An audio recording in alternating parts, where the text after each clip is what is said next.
Hello, future home buyers in Iloca Bahay. So another day and another video house tour na mga future home buyers in Kabahay.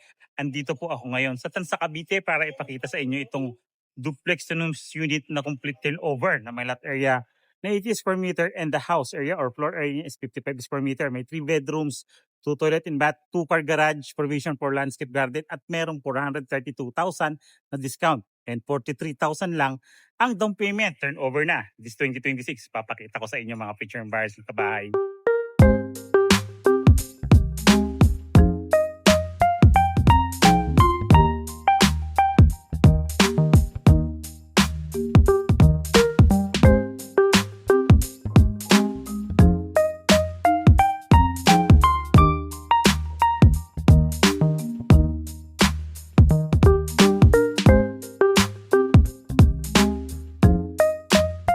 Kabahay, so duplex two rooms unit po ito. Kung makikita nyo, ayan po yung duplex two rooms unit natin. Mayroon po itong lot area nga na 80 square meter. And the house area niya naman po is 55 square meter. May 3 bedrooms, 2 toilet and bath with car garage. Kung makikita nyo yung garahe natin, dalawang sasakyan po kasya dito sa garage natin. So dalawang sedan or isang SUV, isang sedan kasya dahil isa 80 square meter po yan, future home buyers ng kabahay. Then kung makikita nyo yung frontage natin, may 3 meters po tayo sa frontage natin na pwede natin gawing landscape gardens. Ayan, pakita ko sa inyo mga future home buyers. Punta tayo sa model unit.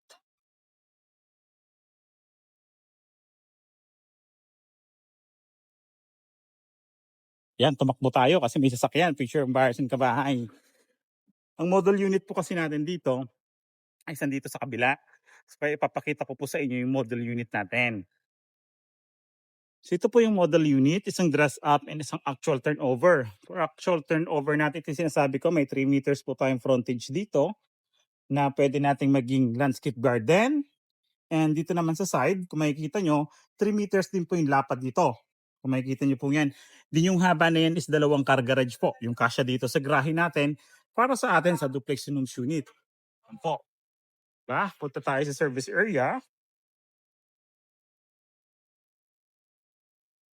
Dito po sa service area natin, kung makikita nyo, sobrang laki pa. Meron pa po tayong 2 metro dito sa likod na pwede natin future expansion o kaya pwede natin gawin dito is pwede natin dito extension ng kitchen or laundry area natin kasi meron tayo ditong laundry area. So may outlet na rin tayo, weatherproof outlet. Then may nakaabang pa tayong isang outlet doon. Isang outlet and weatherproof outlet. Ito naka-ready na to. Then ceiling natin, kung may napakataas. Then papakita ko po sa inyo. Ito po yung actual naman natin na site. So ongoing construction na po tayo dito and halos lahat po is 100% constructed na yung iba. Iti-turn over na po yan for 2026. So sa mga naghahanap ng mabilis malipatan for 2026, gusto nyo may bagong bahay kayo kasi 43,000 lang ang down payment dito. Through bank financing, pwede na kayo makalipat this 2026. Di ba? Picture buyers and kabahay. Napakamura. May 432. Discount pa tayo, 432,000. Okay po? So ayan, punta tayo sa ating actual turnover. Dito sa actual turnover natin, kung makikita nyo, meron tayong lanay dito na pwedeng maging access natin from car garage natin. Diba? Na malengke tayo, pagpasok natin dito sa garahe natin, bababa tayo dito, diretso na tayo sa lanay, di ba? So ayan po yung pinaka-space natin dito sa gilid. So located po ito sa barangay Halayhay, Tansa, Cavite. Ito po si Estancia Enclave East. Sa mga familiar sa Estancia Enclave East po, ito po yun. So, may mga available pa po tayo dito na mabilis po ang turnover. May weatherproof outlet din po tayo dito sa labas. Okay po? So yan, pakita ko sa inyo yung actual turnover or deliverable unit ng bahay dito once mag-avail po kayo. Ito po yan yung actual turnover natin. Metal flush door po yung pintuan natin. And tingnan nyo yung kulay, napaka-modern din po ng kulay niya, yung pintuan natin. Yung tiles po natin is 60 by 60. Granite tiles na po yan. Yung mga bintana natin, napaka-ventilated ng bahay natin. Meron tayong 3 bintana dito. Diba? Lahat yan na po fully opened. Po ay yung mga bintana natin dito sa ground floor. And meron tayong mga outlets na naka-ready dito. Not just ordinary outlets. Kung makikita nyo, pakita ko po sa inyo yan. Meron tayong outlet for cable. Di ba? Ayun yung ganyang kaganda dito kay Station Enclave. Aside from that, kung makikita nyo, may provision for living area and dining area. Alam niyo po ba na meron tayong mga included na rin dito during the turnover? Since complete turnover ito, may meron tayong mga modular cabinet, na turnover dito. Meron din po tayong free na cabinets, built-in cabinets sa mga bawat kwarto natin. Ito po yan. So yan, included na po yan during the turnover. Kung makikita nyo naman yung mga modular cabinets natin, kasama na po yan yung turnover sa ating yung unit. O di ba? Saan ko makikita ng complete turnover? May mga cabinet pa kayo. O di ba? Napaka-modern na. Aside from that, kung makikita nyo, naka-granite slab na rin yung kitchen countertop natin, naka-stainless sink na rin yan. Meron tayong outlet doon, may outlet din tayo just in case maglalagay tayo refrigerator dyan. Then may mga cabinet na rin po tayo rito. Di ba? So yan, complete turnover na yan. Included na yan dito sa turnover sa atin dito sa Bellagio, sa Bellagio Enclave. Si Estancia Enclave po, featuring bar, sorry. So napamilyar ako sa Bellagio Enclave. So ilalayin natin, papunta ngayon dun sa ating car garage. Okay po, punta natin. Pakita ko sa inyo yung second floor and first toilet and bath dito. So first toilet and bath natin, kung makikita nyo, tayo sa passmate niya sa shower. Mataas na rin po. May shower head, may closet, water closet, dual na rin yan. Water closet natin na yan, may lavatory, may outlet na rin tayo nakalagay dito. Diba? For hand dryer or electric supply dito sa toilet natin. Ganda. Plastic PVC type pintuan, even the hamba plastic PVC type, and modern na rin po mga circuit breaker natin. Circuit breaker natin is located siya dito sa ilalim ng hagdanan natin. Di ba? Hindi siya ganun ka-visible yung circuit breaker natin. May outlet din tayo doon. Sa ilalim ng hagdanan natin, may space pa tayo dyan just in case maglalagay tayo ng mga cleaning materials. May cabinet pa tayo dyan. Wooden po yung hagdanan natin. Okay po? Then railings natin is metal and wooden combination siya. May awning type window tayo rito. Pwede for emergency exit, ventilation. Then sa taas, may malaking glass tayo dyan for source of natural light. And then dito sa taas, may 3 bedrooms and 1 toilet in bath. Dito, ang turnover natin dito, ito na rin po yan. Kita nyo yung binil. Kita nyo po yung kulay ng binil natin. And then po yung turnover natin dito. Ito yung first toilet. First bedroom po natin. For our first bedroom, may outlet na rin po siya naka-ready. Isa, dalawang outlet. Then may outlet din po tayo for air condition. Then may provision na tayo for window type aircon just in case. May isa po tayong bintana, source of ventilation, and source of natural light. Alam nyo ba, ang maganda rito, yung bawat bedroom nga, tulad ng sabi ko, is meron na rin siyang sariling built-in cabinet. O di ba? May built-in cabinet na nakasama. So, ang laking tipid na natin dito. Yun naman maganda dito kay Estancia Enclave. So, dito po, makikita nyo naman dito sa actual turnover natin dito sa second bedroom. Same lang po ng size. Mga outlets natin, same lang po ng deliverable. Then, may sarili din po siyang built-in cabinet. Okay po, di ba? Napakasulit.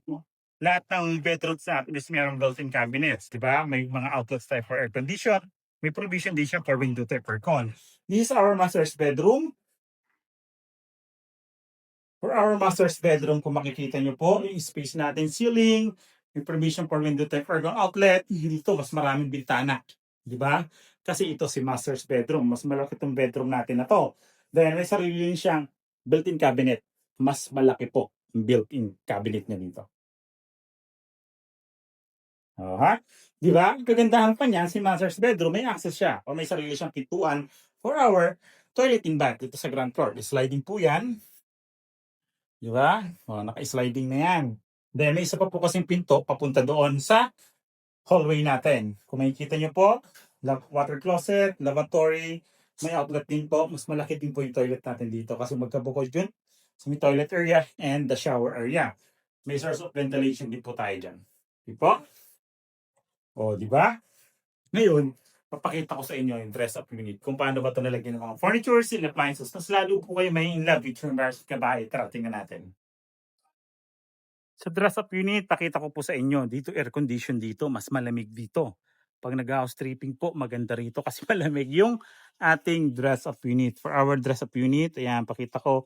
Pa naglagay tayo ditong landscape garden sa harapan, which is ayun nga yung provision niya. Since malaki po yung space niya dito. So this is our dress-up unit. For our dress-up unit, katulad ng sabi ko, may furnitures na. May sala set na tayo dyan. May dining table tayo dyan. May TV tayo and TV console dito sa area na to. May refrigerator. Meron tayong yung kitchen countertop natin, mas na-improve natin.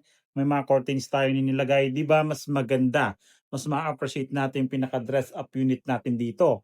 So pagpasok naman natin dito, kung makikita nyo, meron pa yung sa toilet natin, binago din po. Shower enclosure, naglagay tayo. Yung tiles natin sa toilet, sa shower area, binago natin from floor to ceiling at the same time in color is binago natin. Nagkaroon din tayong cabinet for our lavatory. For the second floor naman po, kung makikita yung second floor natin, yung naging design naman natin dito, or ideas dito bago tayo umakit ng second floor, yung sa ilalim na hagdanan natin, mas pinaganda, di mas ma-appreciate natin yung ganda ng unit natin dito kay Estancia Enclave. So ito yung maganda, di ba, katulad dito, during daylight, since meron tayong glass dito, yung source of natural light natin, no need na for ilaw, di ba, ang liwanag niya. So isa yan, para makatipid tayo ng kuryente dito sa Estancia Enclave. So this is our dress up. So dress up unit naman dito sa second floor natin. So naglagay tayo dito ng mga bed frames. Katulad yan, pakita ko sa inyo. Sa bed frames natin, ayan, for our kids, mga anak natin, or guest room, pwede. Yung built-in cabinets natin, binago po dito sa dress up unit natin. For our second bedroom, yan, tema natin dito, babae. Kung makikita nyo yung design, kulay pink, at the same time, mga babae po. Diba? For our master's bedroom, this is our master's bedroom. Di ba? Ayan, mas nagkaroon tayo ng television dyan, nagkaroon tayo ng shelves. Then, yung toilet natin, binago din po natin yung design dito. Parehas po siya ng ayos doon sa baba natin na toilet. O, di ba? Ang ganda niyan. Ang laki pa ng discount natin for 132,000. Napakababa pa po ng required down payment. True bank financing, explain ko po sa inyo yung price dito sa baba feature ng buyers. So yung mga feature ng buyers and gabay, so nakita nga natin yung actual turnover dress up unit dito sa Estancia Enclave. So katulad di-discuss ko, True bank financing is very affordable. Napakababa ng down payment and ang laki ng discount for last 432 discount po na dito sa Estancia Enclave. Napakamura, di ba? Feature ng buyers gabay. Same price po nito dahil True bank financing, lalagay ko po siya dito sa taas ko po. Nandito po yung computation natin. Total contract price, observation, down payment, monthly amortization, and the required income. Sa mga nagmamadali lumipat, pwede nyo po i-consider ito sa tansa na complete turnover. Si Estancia Enclave, di ba? Ang ganda na yung unit natin. Yung mga contact numbers ko po, nasa screen siya. Viber and WhatsApp para mas madali nyo po akong makontak sa pinipictured kong property. And yung mga sa social media accounts ko naman po siya, nasa comment in the description po siya, feature Home Buyers and Kabayan. Kung ngayon pa lang kayo napapadaan sa aking YouTube channel, like, subscribe, pindutin niyo po yung bell button para updated kayo sa mga bagong videos katulad nito. Again, I'm Randy Salvador, ako pa rin po ang susi at tulay patungo sa pangarap niyong bahay.